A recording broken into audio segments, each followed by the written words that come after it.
Some mysteries refuse to be forgotten. Some legends never fade. And some conspiracies demand to be uncovered. This is Codename Unknown. Mysteries, conspiracies, and legends. Where expert investigator and host Jackson Wolf dives deep into history's most perplexing enigmas, chilling folklore, and secretive cover-ups. Each week, he pushes the boundaries of what we know, uncovering hidden truths and questioning the stories we've been told. The search for answers begins now.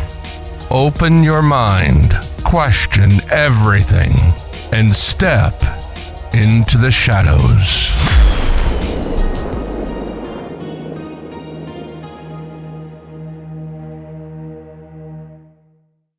Welcome to Codename Unknown, Mysteries, Conspiracies, and Legends. I'm Jackson Wolf, and today we pull at the frayed edge of a whispered thread, Project Seraph. Our aim isn't to declare verdicts, but to map what's knowable, what's plausible, and what remains conjecture. Seraph is alleged to be a covert behavioral manipulation program whose trail appears scrubbed from official records. I'll walk you through origins, evidence standards, historical precedents, research ethics, methods for verification, and the human stakes. Throughout, remember, this is an inquiry, not an accusation. We'll weigh explanations, invite rigorous scrutiny, and set ethical guardrails for community-led investigation together. First, the origin story. The earliest public mentions of Project Seraph surface in scattered forum posts around the late 2000s, echoing claims of a pilot focused on compliance engineering and resistance degradation. A handful of later YouTube narrations cite secondhand emails and slides said to reference Seraph Cohort A, but none provide verifiable provenance. Why does this resonate now? Because rapid advances in neurotechnology, behavioral analytics, and data-driven persuasion have made psychological operations feel ambient. In a climate of algorithmic nudges and targeted influence, the idea of a black program exploiting similar tools feels disturbingly plausible, even without smoking gun documentation today. Let's set standards. We'll classify material as documented, substantiated, plausible, or speculative. Documented requires records with verifiable provenance, agency letterhead, traceable report numbers, FOIA released pages, or authenticated contractor deliverables. Substantiated means multiple independent sources corroborate key details without contradictions. Plausible aligns with known capabilities and precedents but lacks direct proof. Speculative is hypothesis-making, helpful for guiding searches but not claims. For Seraph, everything begins as plausible at best. We will resist mixing levels, avoid guilt by association, and flag uncertainties in real time. Evidence isn't just content, it's context, chain of custody, and the ability for others to reproduce verification steps with transparency. How do covert programs disappear? Often they don't, they morph. Renaming resets search trails. Compartmentalization splits functions across offices, making no single file tell the whole story. Contract vehicles move sensitive work into indefinite delivery task orders with vague descriptors. Classification regimes restrict circulation, while controlled unclassified labels still choke discoverability. Records retention loopholes, short-lived inboxes, contractor-held data, or working papers can sidestep archiving. Budget lines hide inside program elements or fall under catch-all categories like test and evaluation. When you later ask for Seraph, you'll hear truthfully, no records, because the active label became something deliberately ordinary, elsewhere, on another ledger and server. Plausibility matters. We have confirmed cases where secrecy cloaked unethical research. MK Ultra and its predecessor, Project Artichoke, tested drugs and behavioral methods, leaving damaged lives and fragmented files. The Tuskegee syphilis study withheld treatment from black men for decades. Government radiation experiments exposed unwitting patients. Operation Sea Spray dispersed bacteria over a city to test vulnerability. With each, myth accreted around kernels of documented truth. The lesson isn't that everything rumored is real, it's that human systems can rationalize harm, and paper trails can be partial, delayed, or designed to mislead. Seraph's plausibility rides on those patterns, but not certainty yet. At a high level, behavioral manipulation techniques sit along a spectrum. Consent-based studies examine priming, nudges, and attention under oversight. Coercive or deceptive methods raise red flags: sleep disruption, sensory overload or deprivation, isolation, misinformation, and social engineering that exploits trust networks. These can impair judgment and induce compliance. Human impact isn't theoretical. Sleep loss destabilizes mood and cognition. Prolonged isolation can degrade well-being. Deceptive protocols can leave lingering distrust and trauma. Any Seraph-like program would demand rigorous consent, monitoring, and clinical support. Absent that, ethics crumble. In inquiry, we must center survivors, privacy, agency, and trauma-informed interviewing and care. Our guardrails didn't appear by accident. The Nuremberg Code, after wartime atrocities, demanded voluntary consent and scientific necessity.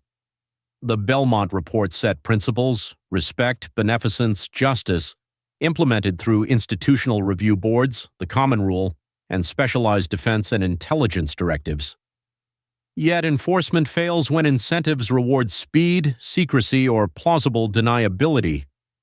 IRBs may lack visibility into classified compartments. Contractors might apply minimal risk categories too broadly. Continuing review can become checkbox compliance. When oversight fragments, participants become data points rather than persons. If Seraph existed, the key question is not capability but governance. Who authorized what, under which rule, with whom accountable? Ultimately, what should we search for?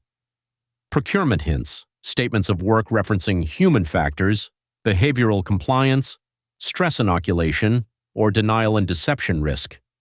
Budget artifacts, redacted program elements with abrupt increases or footnotes referencing annexes, missing report numbers or odd discontinuities inside technical series, publication gaps where teams stop publishing midstream, then reappear under different affiliations, facility anomalies, rapid build-outs of sleep labs, shielded rooms, or behavioral observation suites at contractors lacking prior history, contract novations that move tasks between shell entities. None of these prove Seraph, but clustered anomalies can justify targeted FOIA requests and cautious investigative attention and documentation. Freedom of Information Act basics: any person can request federal agency records. Craft narrow, time-bounded requests, citing specific offices and plausible custodians. Mandatory declassification review can challenge classification but is slower. Expect exemptions: B1, national security; B3, statute; B6, privacy; B7, law enforcement, and more. A no records response could mean none exist, none under that name, or that the likely custodian wasn't searched. A GLOMAR reply, neither confirm nor deny, signals sensitivity. Appeal denials, ask for search descriptions, and request segregable portions.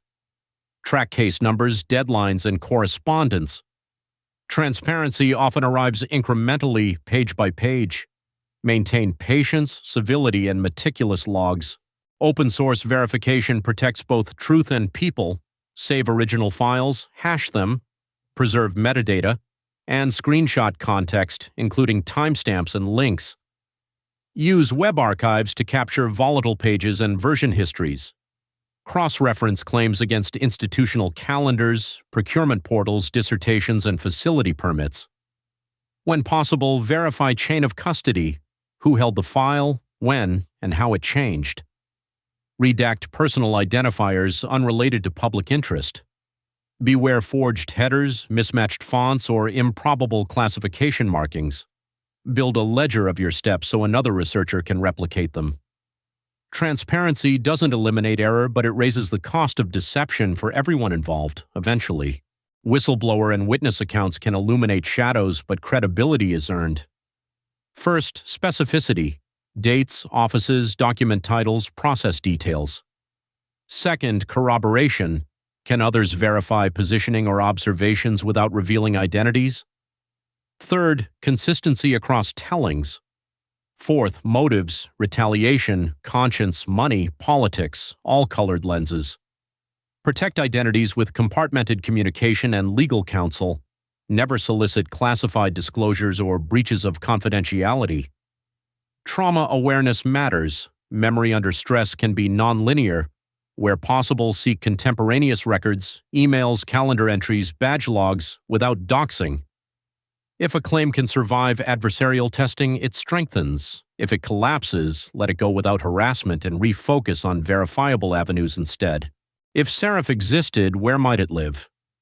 Several models are plausible. A university center with dual-use funding could handle overt psychophysiology while subcontractors perform sensitive components.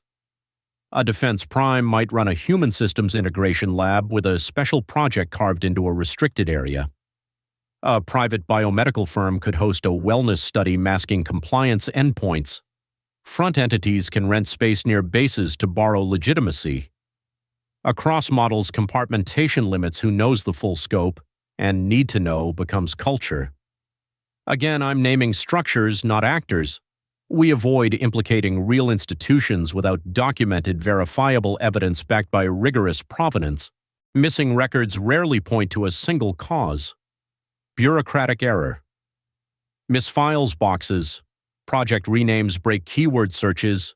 Routine reclassification or declassification review can freeze access temporarily. Digital migrations orphan attachments and corrupt metadata.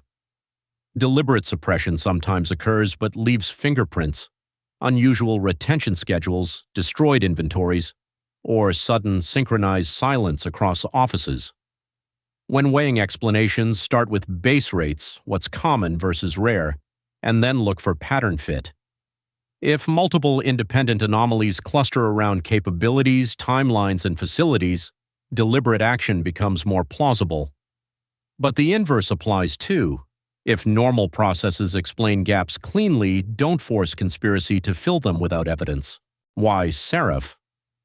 Codenames can be random, thematic, or mnemonic. Angels connote oversight, purity, or ascension. In some traditions, seraphim burn away impurity, an evocative metaphor for cleansing resistance. Or it's simply an assigned word from a list. Media dynamics complicate matters. Mainstream outlets hesitate when documentation is thin or legal risk looms. Standards of verification are higher than social media's viral appetite. Fringe narratives can outpace facts, attracting clicks while embedding distortions.